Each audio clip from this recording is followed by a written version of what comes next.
What's going on, guys? Long time no talk. Well, a little different video here. We got a new car.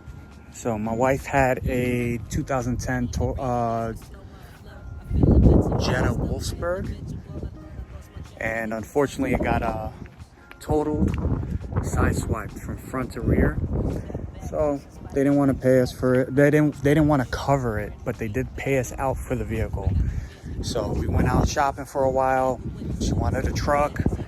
I showed her a bunch of different models and everything, and she finally decided on one that she liked, and we went to go check one out, and we brought it home.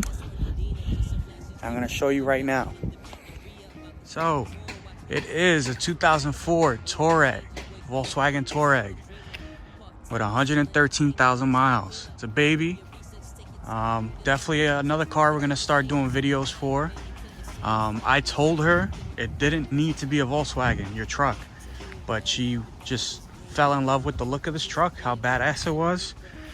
V8, center locking diff, all-wheel drive, leather seats, heated seats, front and rear. Of course, it got the soft touch controls and stuff, but unfortunately they failed. So I'm gonna have to figure out a way to restore those. But I mean, other than the little scrapes and stuff that you see, the body's in pretty good shape. The hatch has a bump in it, which it didn't look that aggressive or harsh. So with a little heat from the other side, I take the panel off from the inside and apply heat from the other side. I'm thinking it should push right out without any creases. So other than that, I mean, the clear coat on the front is fading a little, so eventually a spray job on that. Headlights are showing some oxidation. I'm gonna have to do those. But yeah, it is the 4.2 V8. A couple damn leaves here. 113,000 miles. Got it for a good deal. I was looking for a VR6 version for her because, of course, those are a bit more reliable. But I mean, I could not pass up on the deal that we got on this. You know, for it not having a check engine light, and it needs an axle, which we ordered. The axle's broken.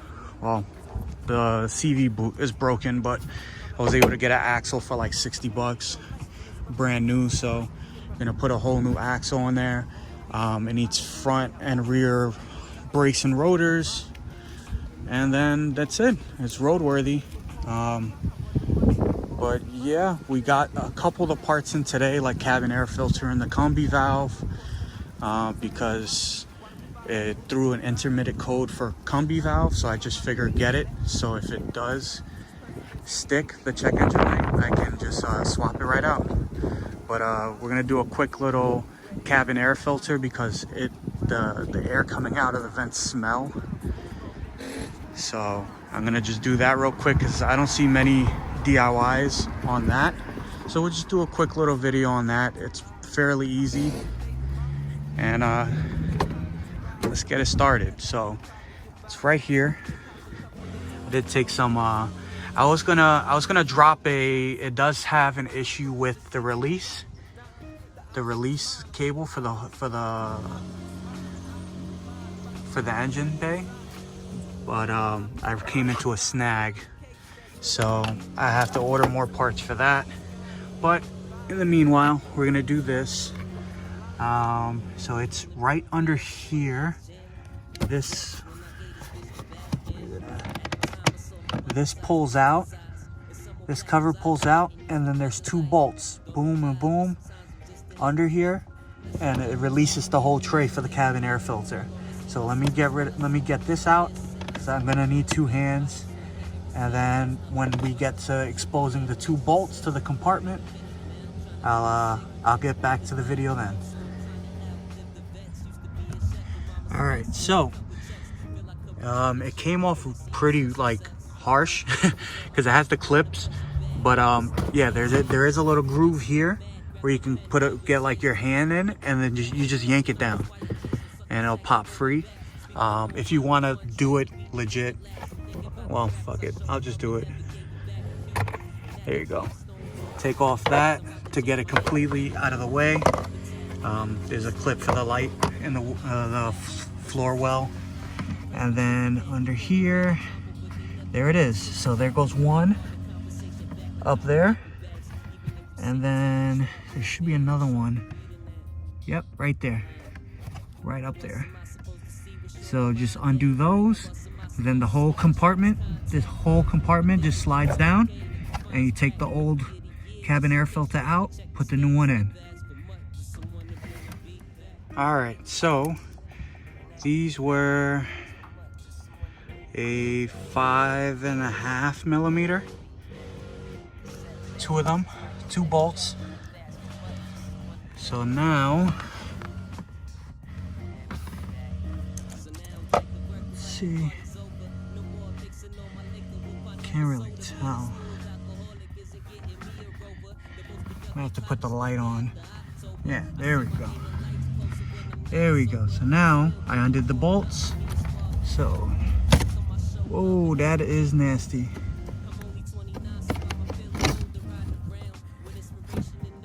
That is real nasty. There goes the clip, and there goes the cabin air filter. Come on. Oh, it's like part. Yeah, it's like part under the dash itself, like very slightly.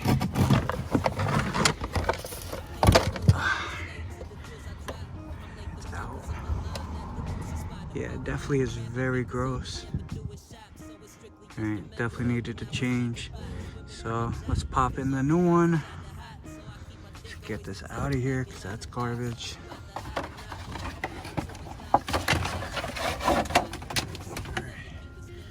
And here is the brand new one. So just slide that back in and we'll close it up. All right, so there's one way that it should go. You'll see the arrow right there. I looked back on the clip I just did to see if which way it flows.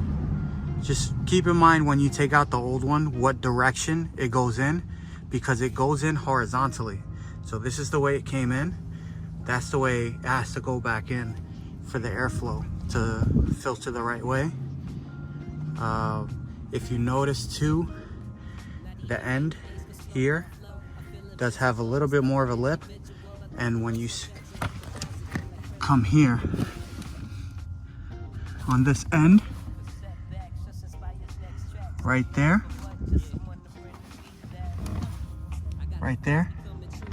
it slides into that groove. Slides right in horizontally. And then now I just put back the cap with the 2 screws and call it a day. All right, guys, that was it for me. So yeah, it was just as simple as that. Once you put it back up, you screw them in with the 5.5 millimeter, and then you just snap back up the covering that was hiding it, the initial covering, and that's it. Just run the heater after that, and of course, you know, if the smell is gone, the smell's gone, then you're good. Most of the time I've been reading, you know, the foul smells from the vents and stuff is the cabin air filter, which we saw this cabin air filter is gross. So we'll see. We'll give it a little drive later after work, get it all warmed up, and then have the heater run for a bit, and we'll see if that does it.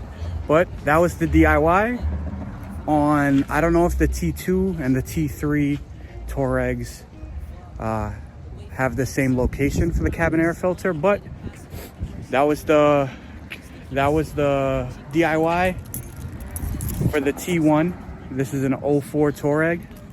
But if you guys like what you see, we'll be back with some more Mark III stuff. I've been getting a lot of comments asking for how did I fit my Mark III Euro bumper with the rebar, with the US rebar. So I still have the pieces that I cut off. So maybe during this weekend, I'll post a little video. It should be a little quick video on how I did it. I'll have to take off the bumper for that so you guys can see where I cut off from the US rebar. But if you guys are excited for that, drop a comment below, like, subscribe, and I'll see you guys next time. Peace.